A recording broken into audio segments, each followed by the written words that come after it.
Welcome back to AM Northwest. Our first guest is a writer, a podcast host, and a culinary educator who's here to share a special cheesecake recipe featured in the spring edition of Portland Monthly Magazine. We welcome the author of Braids, Sonya Sanford. Good to have you with us, Sonya. So welcome. Nice to be here. Welcome. Okay, now, first of all, tell me about your book because it's beautiful. Oh, thank you. Yeah. So it's Braids, recipes from my Pacific Northwest Jewish kitchen. And there is a unique kind of style to Jewish food here in the Northwest, and that's what the book celebrates. How is it different? So there's things like incorporating lighter seasonal produce into sort of stodgier, beigeur, typically dishes, and things like savory mushroom blintzes and marionberry rugelach. Oh, wow. So Okay, let's talk about what we're making today, which I'm very excited because it's a cheesecake. Sure. So this is also from the book. So the difference with this cheesecake than your standard cheesecake is that it has labneh.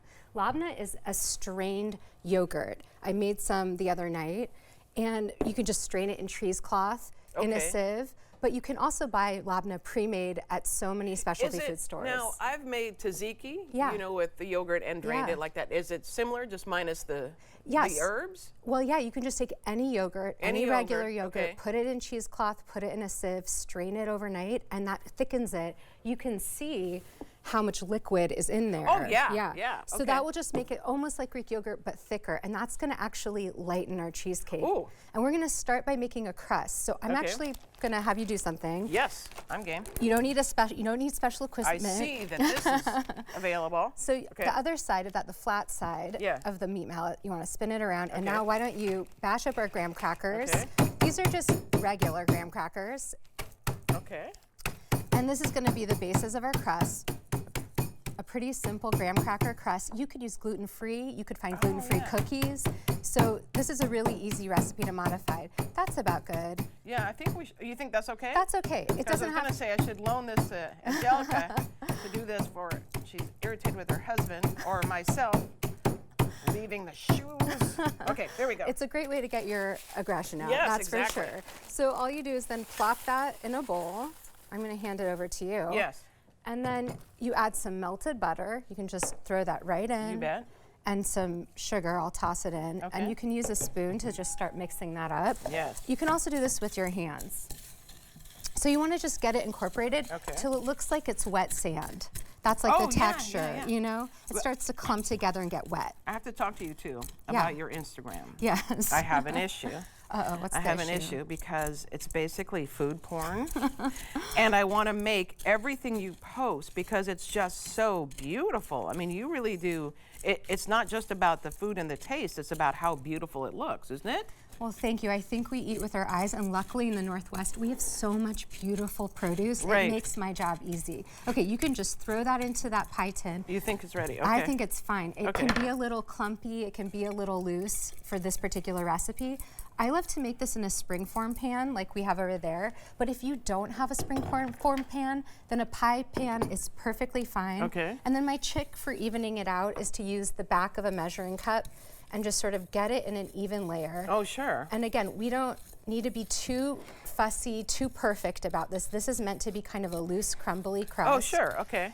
You can definitely smush this a little more if you have the extra time or you want to get a little more aggression out. And then you would pop this in the oven and you'd let it set, like bake off. It will get darker and it will set in about 10 minutes. Oh, easy. But in the interest of time, we can even skip that step. Okay, we're skipping it. Okay, and now we're gonna make our cheesecake filling. Again, with this strained yogurt. And you're gonna see, I just took a regular... And it's called tempeh? What's it called? This is labneh. Labneh. Yeah.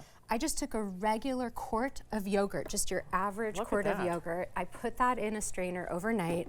And now you can really see that this is a thick texture. And it's replacing cream cheese though, because cream cheese is like 4 times that thickness. And it's heavier and it has more fat and it's not as tangy. So to the labneh, we're gonna add some sugar. And then I'm gonna have you add some sour cream. This is our little indulgence. It's not a ton, it's about 1/4 cup. Okay. And that also is gonna add that richness that we're missing from our cream cheese. Oh, I see. Yeah, so you still wanna have all that fun. Okay. And then that fun. I hear you. I'm gonna splash some vanilla extract. I just make my own. I just stick vanilla beans in some alcohol. Oh, what a great idea. And let it sit for 6 months. And you just guessed, that was about a teaspoon, right? I think with vanilla, measure with your heart. Okay. So here's, here's this whisk to make that a little easier because we're gonna start beating in the eggs real quick. Okay. I will crack them open and I'll have you whisk. Okay. And with eggs, you always wanna do one at a time. And that's going to ensure like a better texture and that they get incorporated. Interesting. Okay. Yeah. These are beautiful eggs. Are these like fresh? You got them from your chickens this morning? I got them from my chickens this morning. No, I don't have chickens. I thought, oh, typical Portlander.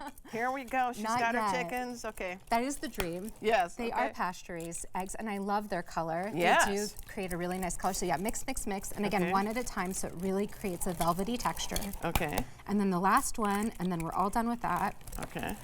We got it. And we just have like... And then you just pour that into your pie tin. You can just go plop it in. Are and you with sure? the pie tin, yeah, I'm sure. And with the pie tin, you'll have a little extra batter. Oh, I like that idea. Okay. All right, and that's good. You're good to go. Okay. We'll put this in the oven at 350.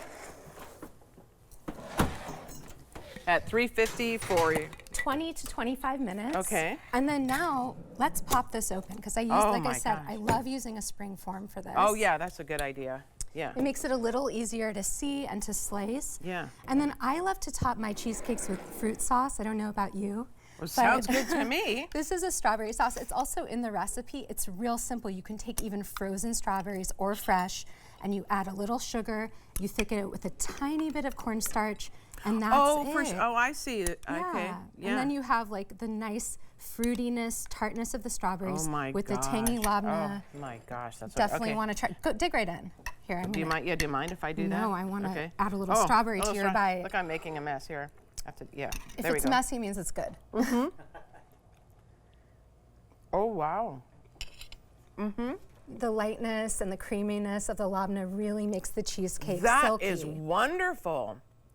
Sonia, that's wonderful. I'm so glad you like it. I love it. The book again is Braids, and we're going to put this recipe, which is so good, on our website at ka2u.com. Sonia, thank you so much. Thank Appreciate it. you. All right, we'll be right back with more AM Northwest. Don't go away.